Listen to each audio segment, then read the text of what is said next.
battre. Il y a un projet mondialiste. Ce projet mondialiste, si vous voulez, c'est un projet de gouvernement mondial. Et ce projet de gouvernement mondial, il a été explicité par plusieurs personnalités. Pas des gens, je dirais, lambda. Oui. Monsieur David Rockefeller, qui l'avait expliqué dans les années 50. Monsieur Warburg, qui était le patron de la chaise Manhattan, qui a dit « Nous sommes pour un gouvernement mondial et ce gouvernement pourrait être dirigé par des banquiers parce que les banquiers ne font pas pire, ne feront jamais pire que ce que font les politiques actuellement. » Donc c'est pas moi qui le dis, c'est le PDG de la chaise Manhattan Bank. Bien, Monsieur Attali a écrit un livre qui s'appelle « Qui gouvernera le monde ?» dans lequel il explique qu'il est souhaitable d'aller vers un gouvernement mondial parce que, je dirais, un certain nombre de problématiques actuelles, la criminalité, mais alors, le climat, etc. Je me fais, non pas l'avocat d'Attali ou de Warburg, mais après tout, est-ce qu'un gouvernement mondial, et je pose la question à la personne qui justement a parlé du mirage mondialiste, est-ce que ça ne résoudrait pas un certain nombre de problèmes? Alors écoutez, moi je vais vous expliquer. Cette histoire de gouvernement mondial, oui. Je vais vous dire deux choses. Ça s'inscrit dans un combat, mais qui est un combat feutré, caché, bien entendu, qui n'est pas à la portée de tout le monde, je dirais. C'est un combat entre des multinationales, des banques, des GAFA, qui, depuis 20, 25, 30 ans, c'est-à-dire depuis l'ouverture des frontières suite à la chute du mur de Berlin, l'effondrement du bloc soviétique, s'enrichissent considérablement. Et sont plus fortes que les États. Et supplantent les États. C'est-à-dire que financièrement, aujourd'hui, vous avez par exemple la capitalisation boursière d'Amazon qui dépasse le montant du PIB de la Suisse. Vous voyez, je dis bien de la Suisse. Oui, pas d'un pays lambda, pas du Pakistan ou de la Suisse. Google, sa capitalisation boursière dépasse celle de la Belgique, donc de pays importants. Et alors, quand on vous dit ça, mais la Suisse, c'est peut-être 8 ou 10 millions de personnes, j'ai pas la population en tête. Amazon, c'est quelques centaines de milliers de salariés. Donc vous voyez l'accumulation des profits qui est liée à ça. Et les États se surendettent de plus en plus pour pallier aux méfaits de la mondialisation qui sont par exemple la désindustrialisation, donc la perte des emplois, la perte des usines. Donc peu à peu, les États s'appauvrissent, les grands groupes s'enrichissent et tiennent les États en dépendance par la dette. Donc, sans vouloir parler de complot, il y a un rapport de force qui engendre nécessairement, et je dirais naturellement, une volonté de la part des nouveaux maîtres du monde, qui sont ceux qui ont l'argent, de s'emparer du pouvoir politique au service de leurs intérêts. Donc, je ne pense pas que ça, ce soit souhaitable. Et deuxièmement, André, moi, pourquoi pas un parti politique qui se présente et qui dit, mais nous présentons dans le but de faire un gouvernement mondial. Oui, un parti mondialiste. Mondialiste. Oui. Mais vous en avez vu un, vous, déjà ? Non, pas vraiment, non. Non, il ne se présente pas comme ça pour la bonne raison que les opinions publiques les rejetteraient. Pas très bien, ça passerait pas. Donc tout ça se fait en coulisses, en catimini, de façon feutrée, de façon insidieuse, d'un point de vue d'évolution politique, d'un point de vue d'évolution économique, d'un point de vue d'évolution culturelle et médiatique. Et c'est ça qui est très inquiétant, puisque cela veut dire que nos souverainetés populaires et notre démocratie sont directement attaquées par ce système. En fait, si je comprends bien, c'est un peu... Enfin, le gouvernement mondialiste, c'est plus de frontières, circulation totale de tout, des hommes, des idées, du reste, etc. Et plus, quelque part, plus d'identité, c'est vraiment les anywhere et les somewhere dont parlait David Goodhart.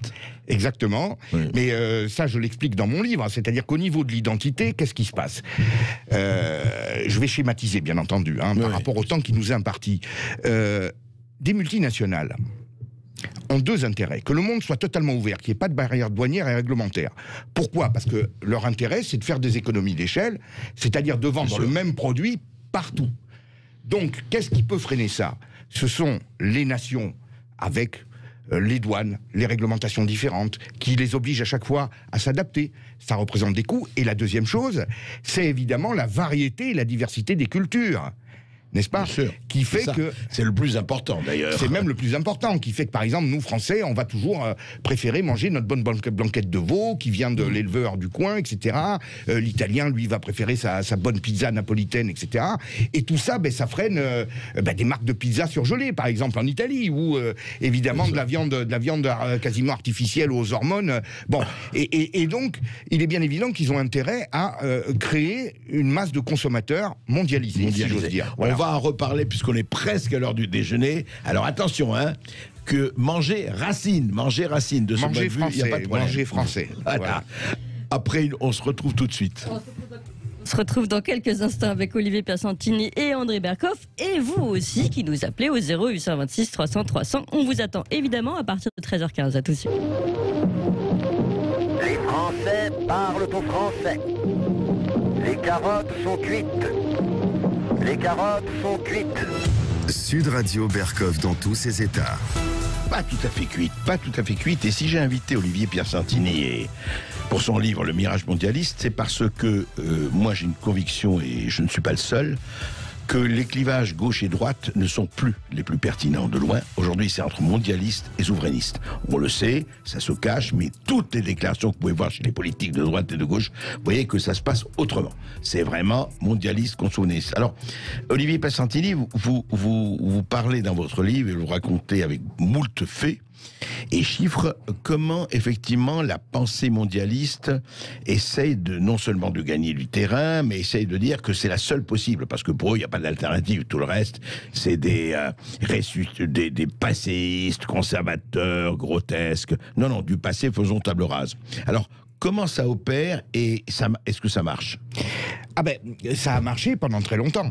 Hein, vous le savez, André, puisque comme moi, vous avez vous êtes un observateur depuis longtemps. La pensée mondialiste s'est développée et a déroulé son programme d'année en année, mais petit à petit dans les médias, en usant un peu de la technique du voleur chinois ou des dominos qui tombent. C'est-à-dire qu'il y a un premier domino et puis alors après un deuxième. On essaye d'accoutumer peu à peu, si vous voulez, la population à certaines formes de pensée. C'est quoi alors, c'est intéressant. C'est quoi les 10 commandements? Enfin, 8 commandements de la pensée mondialiste. Alors, si vous aviez à les définir. Alors, je vais commencer par l'économie, c'est parce que c'est vraiment, et puis je pense que c'est la clé de tout actuellement. Vous avez, en termes, si vous voulez, d'économie, deux clés de voûte absolument inattaquables. Le libre-échangisme et la déflation. La déflation, les deux étant d'ailleurs liés. Hein. Alors le libre-échangisme, c'est très simple, chaque fois que vous dites il faudrait mettre des amendements, essayer de freiner un peu la progression des produits chinois, concurrence déloyale, etc. Bon, eh bien on vous dit, ah mais là, vous êtes un économiste à l'ancienne, c'est l'économie de papa. Alors, on vous sort toujours, si vous voulez, des propos du type, ah oui, mais là, si on met des barrières douanières, par exemple, sur, je ne sais pas, le textile chinois, ben, nos agriculteurs vont y perdre. Oui, toutes des décisions économiques à son versant positif et il y a forcément des contreparties. Mais ce qu'il faut, c'est faire un audit précis de la situation. Moi, je sais bien. Qu'est-ce qu'on veut conserver, qu'est-ce qu'on veut. Voilà, braver, et qu'est-ce que ça nous rapporte et qu'est-ce que ça nous coûte. Mais jamais ce travail n'est fait, puisque nos dirigeants sont décidés à nous imposer ce libre-échangisme. Et donc, il n'y a jamais un audit précis de la situation. Bon, sur le libre-échangisme, Donald Trump a prouvé que non seulement le libre-échangisme n'était pas la seule mode de gouvernance économique, mais même que de mettre des amendements et des barrières on l'a vu ciblées, avec la Chine. On l'a vu avec la Chine, était porteur, puisque des usines chinoises, des fabricants de composants, électroniques comme Foxconn, ont été obligés d'implanter des usines aux États-Unis, puisque ça leur coûtait trop cher d'importer. Donc c'est le retour de l'emploi aux États-Unis. Et là, qu'est-ce qu'on vous dit? Ah oui, mais là, il veut fermer les frontières. Mais non!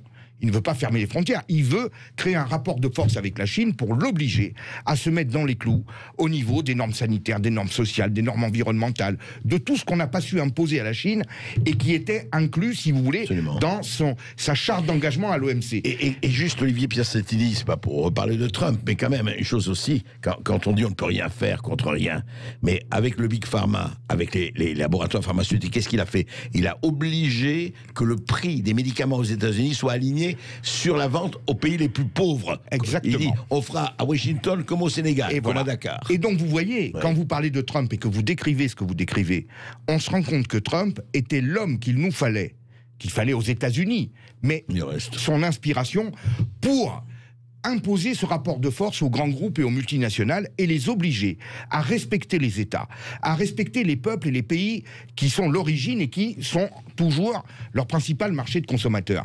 Le deuxième dôme économique, je dirais, du mondialisme, Oui. c'est la déflation. C'est de dire qu'il faut toujours baisser les coûts, baisser les coûts, baisser les coûts de tout, et toujours on vous dit, par exemple, ah ben oui, mais si on fait ça, le consommateur va y perdre. Vous voyez, si on met les barrières douanières, c'est le consommateur qui va payer. Bien sûr, sauf que le consommateur, il faut qu'il ait aussi du pouvoir d'achat. Et si le consommateur est au chômage, ou au RSA, qu'on doit endetter le pays pour mettre en place des aides sociales et après faire payer tout ça aux contribuables. C'est ce qui se passe. C'est ce qui se passe. En France, Donc, en fait, vous voyez, le mondialisme veut faire de nous, Européens et Occidentaux, des consommateurs. Notre fonction dans la vaste usine mondiale, le travail, c'est pour les Asiatiques, je schématise un peu, et nous sommes des consommateurs. Nous sommes des consommateurs compulsifs parce que la contre-culture nous a amenés, si vous voulez, à préférer les loisirs, les plaisirs, etc. Bon, eh bien, en nous réduisant à cet aspect consommateur, on oublie qu'il faut bien que nous gagnions notre vie. Et que pour gagner notre vie, il faut qu'il y ait des usines. Et donc, il faut qu'on travaille et qu'on se remette au travail. Mais tout ça, évidemment, le mondialisme, je dirais, nous endort dans la société des loisirs et du divertissement. Et, oui, sauf que si on a des problèmes de fin de mois, et malheureusement des millions de Français, pour ne parler que d'eux, ont des problèmes de fin de mois, ils dorment pas très bien. Hein, ils ne dorment pas très bien, mais pas du tout, on le voit bien. C'est la paupérisation de la France depuis 30 ans est phénoménale. En réalité, un économiste qui s'appelle Philippe Erlin avait écrit un livre sur la réalité de l'évolution du pouvoir d'achat en France, et il avait évalué, en remettant en cause les chiffres de l'INSEE qui sont basés sur un panier qui n'est pas... Il y aurait plus de 25% de perte de pouvoir d'achat moyen depuis le début des années 80. Donc effectivement, il y a un appauvrissement, mais alors le divertissement aussi aujourd'hui est complètement numérisé, c'est-à-dire que on ne sort plus de chez soi. Pour toutes ces masses de gens paupérisés, il y a les claviers, il y a Netflix et compagnie, etc. Voilà. Donc si vous voulez, on s'adapte au niveau de vie du consommateur, et puis on capte l'essentiel de son pouvoir d'achat à travers, je dirais, les prélèvements Netflix, etc. Et alors, de ce point de vue-là, ou sans faire un spécial géopolitique, aujourd'hui, par exemple, comment vous situez, et même à l'intérieur du pays, pour parler de la France, les mondialistes et les souverainistes? C'est-à-dire que, est-ce que la bataille est encore ouverte ou c'est gagné pour les mondialistes? Je pense que la bataille n'est pas du tout gagnée pour les mondialistes. Je suis même très optimiste, André. Mais optimiste à moyen terme. Parce que, voilà, effectivement, le bras de fer entre les grands groupes et les États est engagé. Et effectivement, en termes de moyens, les grands groupes sont en train de prendre le dessus, puisque nos États sont de plus en plus à volo. Mais au sein des opinions publiques, il est bien évident qu'il y a une rébellion depuis quelques années. La poussée populiste est partout. Donald Trump a gagné en 2016. Il aurait perdu cette année, je ne sais pas, mais enfin, le fait est que de toute façon...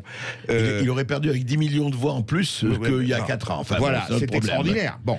Mais admettons même qu'il a perdu. Son courant de pensée s'est grandement enraciné aux États-Unis. Ce n'est pas l'épiphénomène qu'on a voulu nous présenter. Ce n'est pas...